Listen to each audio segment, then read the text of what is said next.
大家好，我係6A 班嘅廖美琪。我係6D 班梁卓謙。今日國旗下講話嘅主題係5日後開幕嘅第15屆全運會。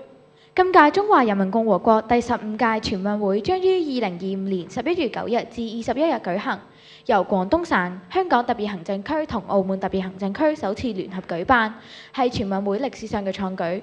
全運會係中國水平最高、規模最大嘅綜合性運動賽事，每4年一次。今年三地協作更彰顯粵港澳大灣區嘅團結與活力。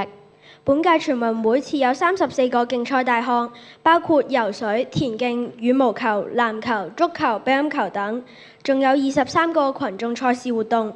香港賽區將舉辦男子 U22 籃球、場地自行車、劍擊、高爾夫球同埋7人制欖球等項目。各賽事場館已經準備就緒，今年更有超過600位港隊運動員代表參賽，規模創新高。會徽同埋主題口號已經於官方渠道發布，主題口號突顯激情全運、活力大灣區等概念，反映本屆區域融合同埋活力精神。本屆吉祥物以中華白海豚作原型，兩隻分別命名為喜洋洋同埋樂融融，象徵友愛同埋活力。造型同埋配飾反映咗粵港澳特色同環保意識。關於全運會，我哋學校都舉辦咗唔同嘅活動推廣，包括運動員打氣卡、各種球類鼓勵活動、唱會歌、氣勢如虹等。而最印象深刻嘅，梗係早前嘅香港運動員全接觸活動，我仲有機會同黃鎮廷先生做訪問，同埋拎親筆簽名添。係啊，透過訪問，我哋了解到原來做運動員係非常刻苦同堅毅㗎。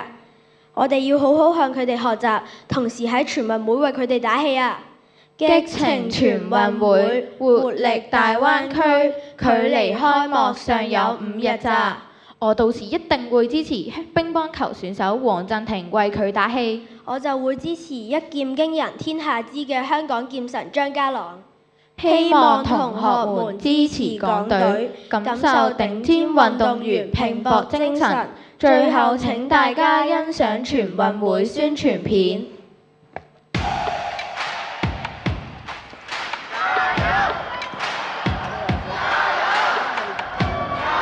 第15屆全國運動會可以喺主場出擊，希望香港搞到嘅全運會能夠發揮到我最好嘅一面。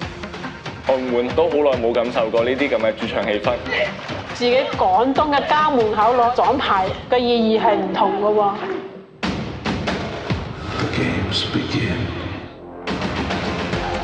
我覺得喺自己主場打就一定有優勢嘅。